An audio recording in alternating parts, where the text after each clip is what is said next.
కోరుట్ల కోటలో వారసుల కొట్లాట. ఓట్లు కొల్లగొట్టేదెవరో, జెండా పాతేదెవరో. ఒక నియోజకవర్గం, 3 ప్రధాన పార్టీలు, 3 వారసులు కోరుట్ల కోటల్లో పాకా వేయడానికి రెడీ అవుతున్నారు. దీంతో ఈసారి కోరుట్ల రాజకీయం రసవత్తరంగా మారింది. మరి ఈసారి కోరుట్ల సెగ్మెంట్ లో కనిపిస్తున్న పొలిటికల్ సీన్ ఏంటి? వారసుల కొట్లాటల్లో ఓట్లు కొల్లగొట్టేదెవరు, జెండా పాతేదెవరు? ఈ రోజు మన ఓటర్ వీడియోలో మీకోసం. కోరుట్ల కోటలో వారసుల కొట్లాట మొదలైంది. దశాబ్దాలుగా గులాబీ పార్టీ కంచుకోటగా పేరుపడ్డ కోరుట్ల కోటను కొల్లగొట్టడానికి ఈసారి 3 పార్టీలు పోటాపోటీగా సిద్ధమవుతున్నాయి. ఒక పక్క తండ్రి విద్యాసాగర్ రావుకు కంచుకోటగా ఉన్న చోట ఈసారి ఆయన రాజకీయ వారసుడిగా బరిలోకి దిగుతున్నారు కల్వకుంట్ల సంజయ్ రావు. అలాగే బీజేపీ నుంచి ఏకంగా నిజామాబాద్ ఎంపీగా ఉన్న ధర్మపురి అరవింద్ ఈసారి ఎమ్మెల్యే రేసులో నిలుస్తున్నారు. ఇక కాంగ్రెస్ పార్టీ నుంచి జూనియర్ జువాడ మరోసారి తన అదృష్టాన్ని పరీక్షించుకోవడానికి రెడీ అవుతున్నారు. మరి వీరిలో ఎవరు గెలుస్తారో తెలుసుకునే ముందు ఒక్కసారి కోరుట్ల నియోజకవర్గం గురించి తెలుసుకుందాం. చక్కెర ఫ్యాక్టరీ చుట్టూ రాజకీయం. కోరుట్ల నియోజకవర్గంలో ఎన్నికలను ప్రభావితం చేసే అత్యంత కీలకమైన అంశం నిజాం చక్కెర ఫ్యాక్టరీ. తెలంగాణ వచ్చిన తర్వాత చక్కెర ఫ్యాక్టరీ మూసివేయడం, గత ఎన్నికల్లో ఎమ్మెల్యే విద్యాసాగర్ రావు ఫ్యాక్టరీ తెరిపిస్తానని వాగ్దానం చేసి తప్పడంతో ప్రజల్లో అసహనం మొదలైంది. గల్ఫ్ కార్మికుల సమస్య, తెలంగాణ వచ్చాక ఎన్ఆర్ఐ పాలసీ తీసుకొస్తామని చెప్పినా తీసుకురాకపోవడం వంటి అంశాలు బీఆర్ఎస్ పార్టీకి నెగిటివ్ అయ్యే అవకాశం ఉంది. పసుపు గిట్టుబాటు ధర కల్పించకపోవడంపై కూడా కేంద్ర రాష్ట్ర అధికార పార్టీలపై ఓటర్లు ఆగ్రహంతో ఉన్నారు. గల్ఫ్ దేశాలకు వెళ్లేవారే అంతా. కోరుట్ల నియోజకవర్గంలో ఆసక్తికరమైన అంశం ఏంటంటే అనేక గ్రామాల్లో 60 నుంచి 80% గల్ఫ్ దేశాలకు వెళ్లిన వారే ఉన్నారు.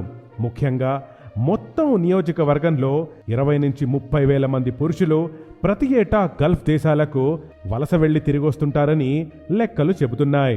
Korutla political demography. కోరుట్ల నియోజకవర్గం నిజామాబాద్ జిల్లాలో ఉంది.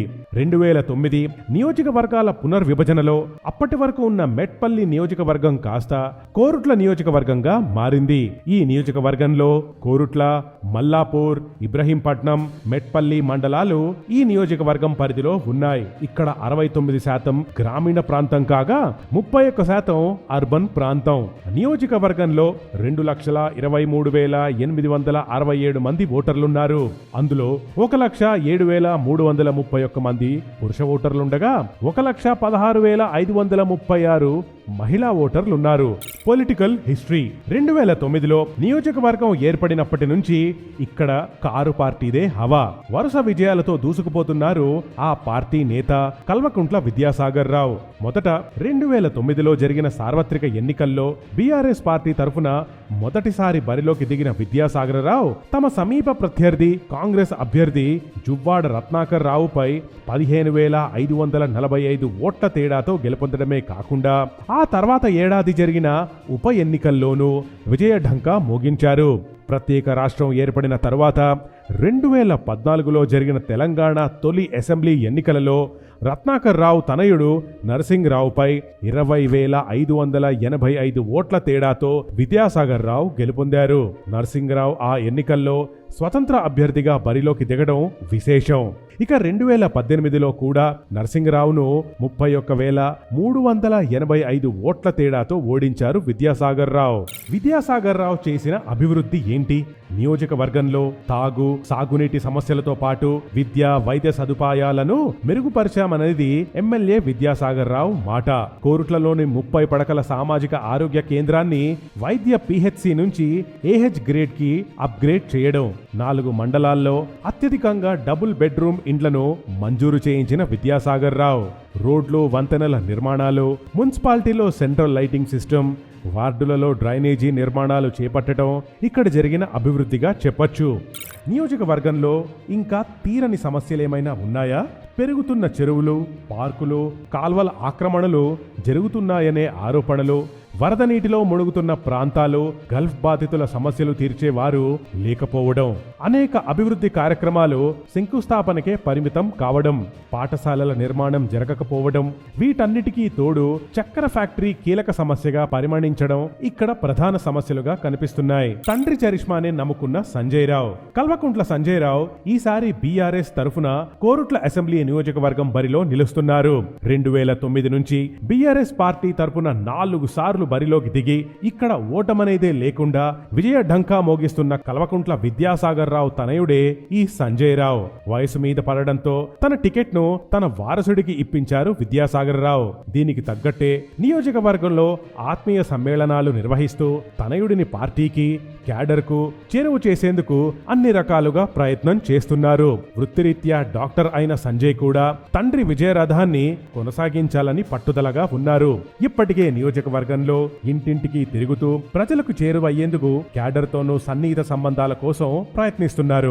మూడోసారైనా మ్యాజిక్ చేయాలనే ఆశలో జువ్వాడ.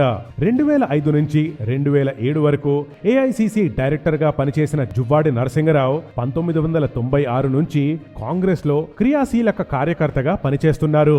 2014 ఎన్నికల్లో కోరుట్ల నుంచి పోటీ చేయడానికి కాంగ్రెస్ నుంచి టికెట్ ఆశించినా అధిష్టానం హ్యాండ్ ఇచ్చింది.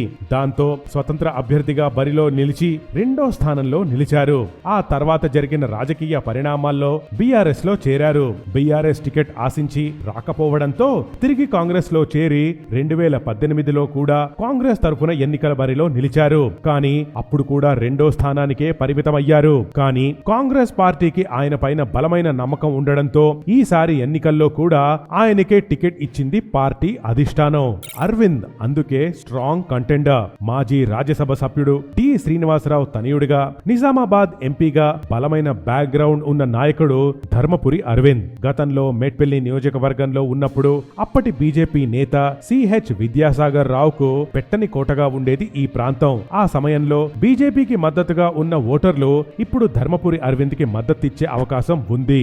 దానికి తోడు ఎంపీ అరవింద్ మున్నూరు కాపు సామాజిక వర్గానికి చెందిన వ్యక్తి కావడం కలిసొస్తుందనే చెప్పొచ్చు. సామాజిక సమీకరణాలు: మున్నూరు కాపులు 35,000, గౌడ్స్ 24,000, దళితులు 24,000, పద్మశాలీలు 68,000, ముస్లింలు 28,000, ముదిరాజులు 10,000 మందికి పైగానే ఉన్నారు. కోరుట్లలో పద్మశాలి, మున్నూరు కాపులు, ముస్లింల ఓట్లే ఆధిక్యం. అభ్యర్థుల గెలుపోటముల విషయంలో కూడా వీట్ల ఓట్లే డిసైడింగ్ ఫ్యాక్టర్. ఇక గ్రామీణ ప్రాంతాల్లో మున్నూరు కాపులు, గీత కార్మికులు ఎక్కువగా ఉన్నారు.